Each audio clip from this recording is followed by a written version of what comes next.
Today I'm going to be doing a demo on a circuit 2 problem. So I picked a phasor problem with superposition, and this was one of the problems from the past exams for circuits 2. So this problem is asking for us to find VA as a function of time t, and we're given two different sources, IB and IC of t. One of them has a frequency of 230, the other one has a frequency of 290. So that's why we have to use superposition, because they both have different frequencies. All right, we're going to start off with IB of t, and we're going to convert it to its phasor component, which is 2.4 amps with a phase angle of 112 degrees. You just take the magnitude and the phase angle together. And then for IC of t, it's going to be a little different. Because this is a sine and not a cosine function, you have to convert from sine to cosine. And to do that, you're just going to subtract 90 degrees. So it's going to be something like this. So IC of t, we're going to do the same thing as before, except this time we have to convert it to a cosine function. So to do that, you just subtract 90 degrees. And let's simplify this a little. All right, so that gives us negative 215 degrees. And then now that you have that, you convert it to phasor. So we take the magnitude, so it's 3.7 amps, and the phase angle, which is negative 215 degrees. And then we have both of our sources in the phasor form, IB and IC. All right, so what we have to do next is we have to draw our circuit again, but in the phasor form. So what I want to do here is basically convert all the sources to their phasor component, and all of the resistive elements, so like the capacitor and the inductor and the resistor, into impedances. And this is the method that you have to do when you're solving for any phasor problem. And the problem is asking for us to find VA. So we're going to get VA as a phasor component, and then after we get VA as a phasor, we have to convert it back into the time domain.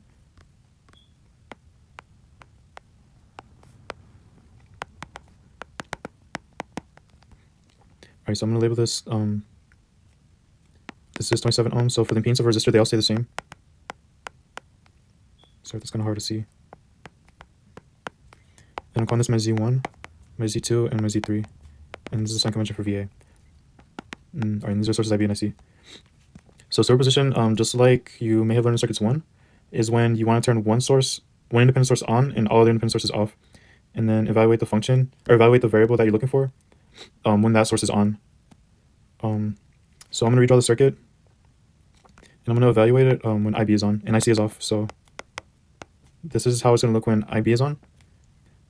And then the idea is that after we find VA when one source is on and VA when the other source is on, we're going to add those VAs together, and that's going to be our total VA. Alright, so now that we have that, we also, before we do anything, we need to convert all our inductors and capacitors into impedances. So L1 is equal to this. I'm just converting it to the standard form right now. L2, we said it was this right here. Let me label it to make it a little easier. Alright, so L2 is 18 millihenry inductor, so this is 0.018 Henry. And the capacitor is 1.3 millifarad. It's going to be 0.0013 farads. To convert everything into impedances, you just have to commit these equations to memory. So for the impedance of an inductor, it's J omega times L. And then for the impedance of a capacitor, it's negative J over omega C. And since we want to evaluate the circuit when IB is on, we have to use the frequency of IB. And that's this value right here, the 230. So the omega that we're going to be using to find each of the impedances is 230 radians per second. We're going to solve for each of the impedances individually. And then we're going to find the value of VA. Alright, so you just substitute the frequency and the value of the inductor, and the units are going to be in ohms, so remember that. And then when you plug into the calculator, you should get J 75.9 ohms. And then you do the same thing for Z2. So Z2 is this inductor right here, and this is the value, or that impedance, and then that's the value that you're going to substitute. Alright, so it's J omega 1 times L2, which is 0.018, and this is all in ohms.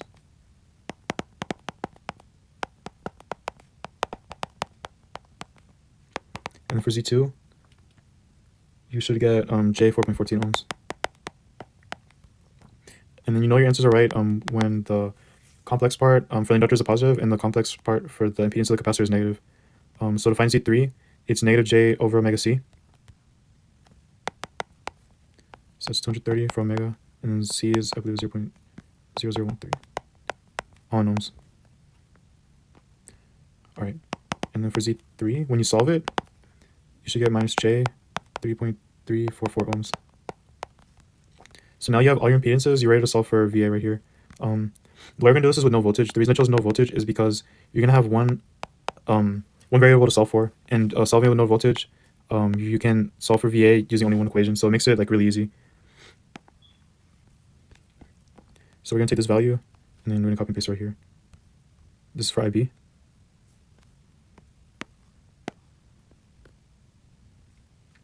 And if you guys remember node voltage, it's basically the sum of all the currents equal to 0. I'm just having some trouble trying to change the colors here. All right, we're just gonna continue. All right, so for node voltage, it's gonna be like this: IB plus VA over Z3.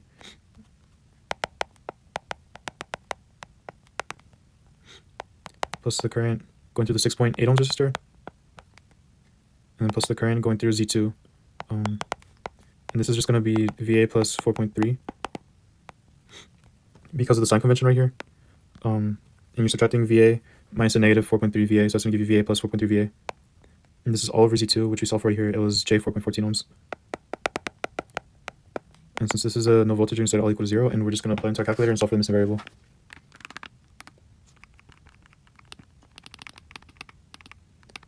And then you also have to remember that for VA1, it should be in polar form, because you need it in polar form to convert it back to the time domain. So for VA1, you're going to get something like 2.419 for the magnitude and 13.48 degrees for the phase angle, and the units are in volts. And to convert it to the time domain, it's really simple. You just express it as a cosine function. Use the frequency for the source IB, so that's 230t. And this is for VA1. So you're going to end up getting this as your answer for VA1 of t. And then once you do that, you're going to solve for VA2. And it's pretty much the same thing. Because I'm kind of short on time, I'm just going to copy and paste it and explain what I did. Oh, this is okay. But I basically solved for the circuit. I did superposition when only IC is on and IB is off. So you're going to solve for each of your impedances, Z1, Z2, and Z3, using the frequency from IC, because they're both different frequencies. One is 230 and the other is 290. And then after you solve for each of your impedances, you're going to do a node voltage again. This time, the difference is now you have IC as the input for the circuit. You solve for VA2, and then after you do the node voltage, you convert it back into a time domain, and then you should get that answer right there for VA2. And because the problem is asking for VA, we're not quite finished. But to solve for VA, it's real simple. You just have to take the sum of VA1 of t and VA2 of t. And then once you do that, you basically have your answer. So it wants VA as a function of time, and because we did superposition, we're going to have to add both of these functions together to get the total voltage VA of t.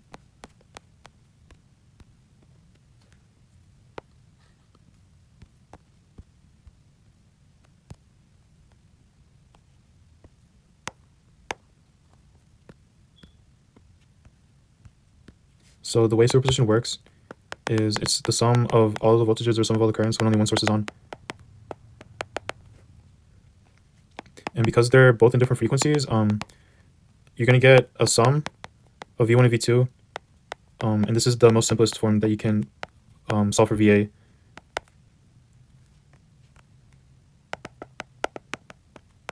So it's basically just adding VA1 of t and VA2 of t. And then also remember units, this is in volts. And this is with the frequency of 290.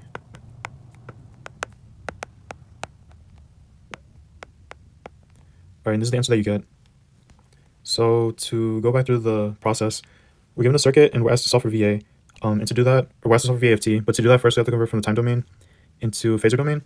So we do that for the sources for IB and IC, convert to the phasor form, and then we redraw the circuit, converting all the resistant components to impedances, and then we solve for the circuit in condition 1 where IB is on, IC is off, and then condition 2 when IC is on, IB is off. And you're going to get different values for each of the impedances because they're both in different frequencies.